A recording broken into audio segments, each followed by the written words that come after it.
मुंगेर के ऐतिहासिक पोलो मैदान में गुरुवार को केंद्र सरकार के 12 वर्ष पूरे होने के उपलक्ष्य में विकसित भारत संकल्प सम्मेलन का भव्य आयोजन किया गया। इस कार्यक्रम में केंद्रीय मंत्री सह मुंगेर सांसद राजीव रंजन सिंह उर्फ ललन सिंह ने हिस्सा लिया। भीषण गर्मी के बावजूद हजारों की संख्या में महिला, पुरुष और एनडीए कार्यकर्ता कार्यक्रम में पहुंचे। सम्मेलन में जदयू और भाजपा के कई विधायक व नेता मौजूद रहे, जबकि सुरक्षा के भी कड़े इंतजाम किए गए थे। कार्यक्रम के दौरान वक्ताओं ने केंद्र सरकार के 12 साल के कार्यकाल को स्वर्णिम दौर बताते हुए प्रधानमंत्री नरेंद्र मोदी के नेतृत्व की जमकर सराहना की। दरअसल मुंगेर के पोलो मैदान में आयोजित विकसित भारत संकल्प सम्मेलन में नेताओं ने केंद्र सरकार की उपलब्धियों को जनता के सामने रखा। कार्यक्रम में भाजपा विधायक कुमार प्रणय के संबोधन में उन्होंने कहा कि प्रधानमंत्री नरेंद्र मोदी ने संसद भवन की सीढ़ियों को नमन कर लोकतंत्र को मंदिर का दर्जा दिया और वर्ष 2047 तक भारत को विकसित राष्ट्र बनाने का संकल्प लेकर लगातार काम कर रहे हैं। वहीं जमालपुर विधायक नचिकेता मंडल ने प्रधानमंत्री को प्रधान सेवक बताते हुए कहा कि उन्होंने केवल ये शब्द नहीं कहा, बल्कि खुद को जनता का सेवक साबित भी किया। उन्होंने कहा कि बीते 12 वर्षों में देश विकास की नई ऊंचाइयों तक पहुंचा है। तो वहीं मुख्य वक्ता के रूप में केंद्रीय मंत्री सह मुंगेर सांसद राजीव रंजन सिंह उर्फ ललन सिंह ने कांग्रेस सरकार पर जमकर हमला बोला। उन्होंने कहा कि वर्ष 2014 से पहले देश में भ्रष्टाचार हावी था और केंद्र सरकार रिमोट कंट्रोल से चलती थी। उन्होंने कहा हर कैबिनेट बैठक के बाद किसी न किसी घोटाले की खबर सामने आती थी, जिससे दुनिया में भारत की छवि कमजोर होती थी। ललन सिंह ने कहा कि प्रधानमंत्री नरेंद्र मोदी ने भ्रष्टाचार पर रोक लगाई और सरकारी योजनाओं का 100% लाभ सीधे लाभुकों तक पहुंचाया।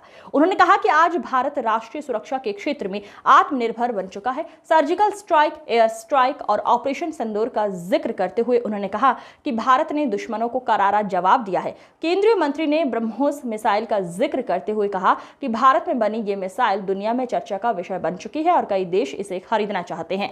उन्होंने कहा पहले की सरकारें अंतर्राष्ट्रीय मुद्दों पर कमजोर पड़ जाती थी, लेकिन आज प्रधानमंत्री नरेंद्र मोदी विश्व मंच पर देश हित को सर्वोपरि रखते हुए मजबूती से अपनी बात रखते हैं। उन्होंने कहा युवाओं, महिलाओं और गरीबों को सशक्त बनाने के लिए केंद्र सरकार लगातार योजनाएं चला रही है और वर्ष 2047 तक विकसित भारत के लक्ष्य को हासिल करने की दिशा में तेजी से काम जारी है। इस मौके पर हजारों की संख्या में लोग मौजूद रहे।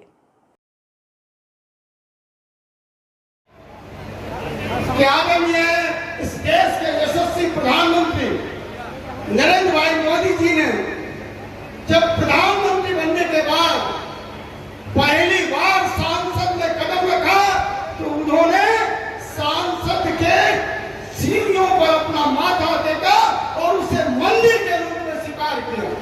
और जब एक मंदिर में भक्त जाता है मित्रों, तो वो सिर्फ जन कल्याण और परोपकार का कार्य करता है।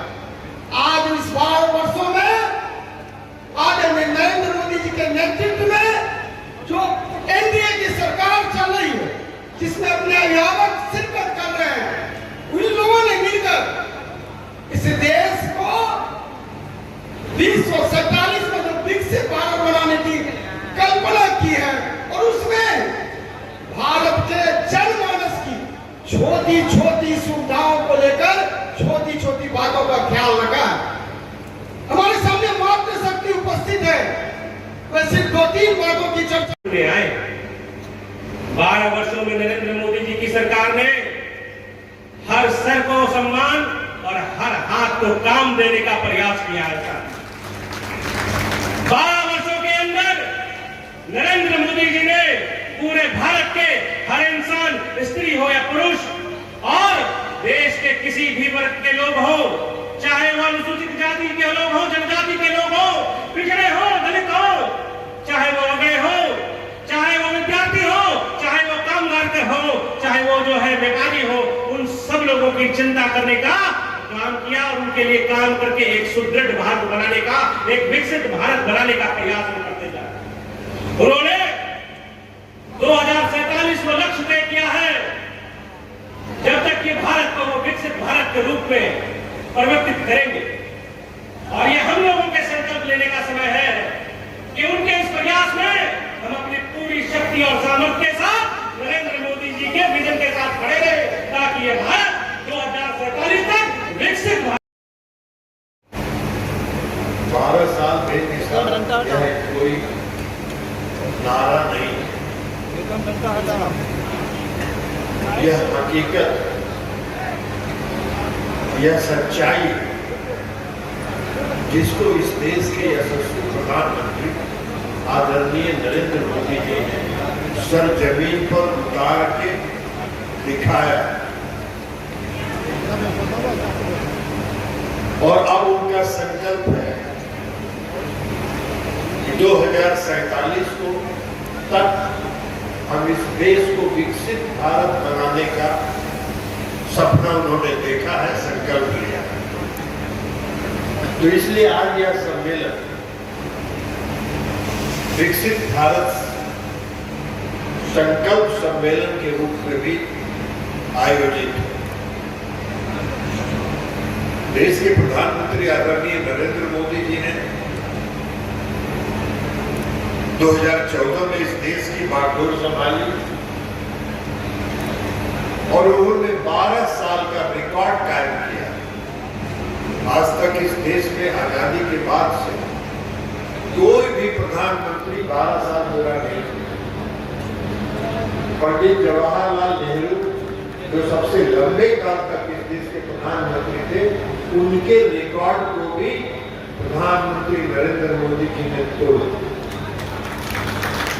प्रधानमंत्री नरेंद्र मोदी जी ने नेहरू जी को मनोनीत थे कुछ दिनों तक और मनोनीत प्रधानमंत्री के कार्यकाल को भी उनके कार्यकाल में जोड़ा गया, लेकिन प्रधानमंत्री नरेंद्र मोदी जी इस देश की जनता के आशीर्वाद और विश्वास से निर्वाचित प्रतिनिधि के रूप में 12 साल उन्होंने पूरा किया।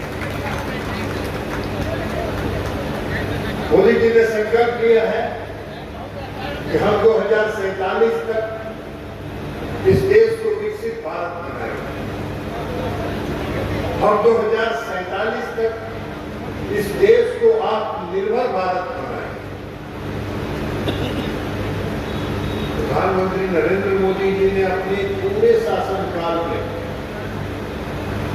पूरे राजनीति की परिभाषा बदल दी। पहले के शासनकाल में जो कांग्रेस पार्टी का शासनकाल था या और भी जो भी शासनकाल रहा, उसके शासनकाल में शासन की और जनता के विकास की और जनता की भलाई की परिभाषा नहीं थी।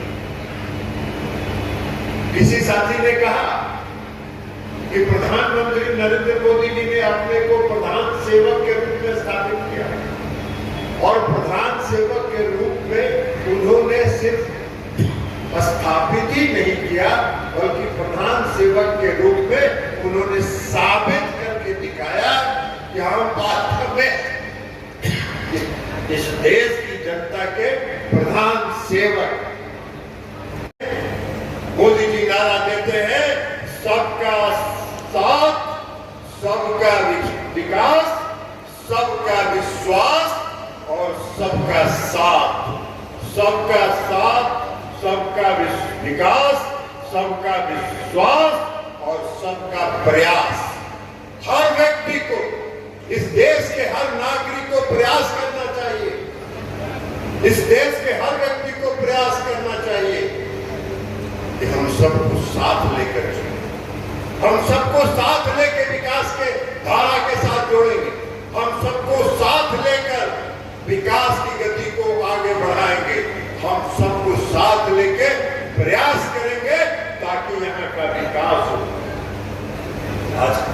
आज मोदी जी की कृपा से लगभग 3-4 करोड़ से ज्यादा लोगों को, शहरी और ग्रामीण दोनों को अगर जोड़ दीजिए तो 4 करोड़ से ज्यादा लोगों को पक्का मकान की सुविधा मोदी जी ने दिया है। करोड़ों घरों में, गांव में, ग्रामीण और गांव में शौचालय का निर्माण कराया। पहले हम जाते थे गांव में, शाम के समय अगर गए तो घर की बहू बेटियां शौचालय नहीं रहने के कारण सड़कों पर शौच करने के लिए जाते हैं। उसके कारण कई तरह की बीमारियां भी फैलती हैं। उसके कारण स्वच्छता का भी सवाल होता है। इसलिए मोदी जी ने संकल्प लिया कि हम हर घर में शौचालय बनाएंगे।